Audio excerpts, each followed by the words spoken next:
Bonsoir à tous. Je suis à l'Assemblée nationale. La séance dans l'hémicycle. La séance vient de se terminer. C'était une séance surréaliste sur la stratégie vaccinale. Alors on a entendu un Premier ministre, un ministre de la Santé et la plupart des députés, tous d'accord, nous expliquer que ce nouveau vaccin, on ne savait pas s'il évitait la transmission. En un mot, on ne sait pas, et tout le monde l'a avoué, si ce vaccin va éviter de transmettre la Covid. On ne le sait pas. Le Premier ministre et le ministre de la Santé ont indiqué qu'il y aura un suivi renforcé pour voir s'il y a des effets secondaires.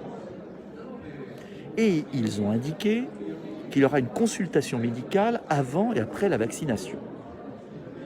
Donc si j'ai bien compris, on ne sait pas si ce vaccin sera utile, on ne sait pas si ce vaccin sera sûr, mais le gouvernement, avec le soutien de la plupart des groupes de l'Assemblée nationale, a décidé de vacciner dans un premier temps, avant l'été, 14 millions de Français, les plus âgés. Le Premier ministre a d'ailleurs indiqué, je reprends mon papier, j'ai noté, que l'Union européenne avait commandé 1,3 milliard de doses à 9 € la dose, c'est-à-dire plus de 10 milliards d'euros. Ce qui est surréaliste dans l'affaire, c'est que il y a plusieurs types de vaccins, dont 4 de nouvelles formules. Le vaccin ARN et adénovirus n'ont jamais été testés sur l'homme. On ne sait rien. Il y a eu des communiqués de presse et une vague étude scientifique. Et à partir de là, nous avons une autorité politique, nous avons un Parlement qui décide de vacciner 14 millions de Français.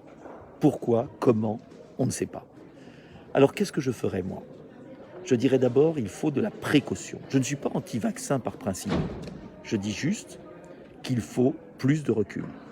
Qu'on ne peut pas vacciner si on n'a pas le recul nécessaire. Et je remarque d'ailleurs que les vaccins anciennes formules ne sont pas prêts. Ça veut bien dire qu'il faut être sérieux. Être sérieux, c'est arrêter d'enfermer les Français dans ce piège, soit le confinement, soit les vaccins. Et en vérité, on nous enferme là-dedans. Et en revanche, on peut éviter le confinement, on peut éviter les vaccins si on prend les mesures que je recommande depuis un certain temps. J'arrive. Et l'hémicycle ferme, donc je vais descendre. Si on prend les mesures que je propose. En un mot, et nous en reparlerons, ne cédons pas à cette folie.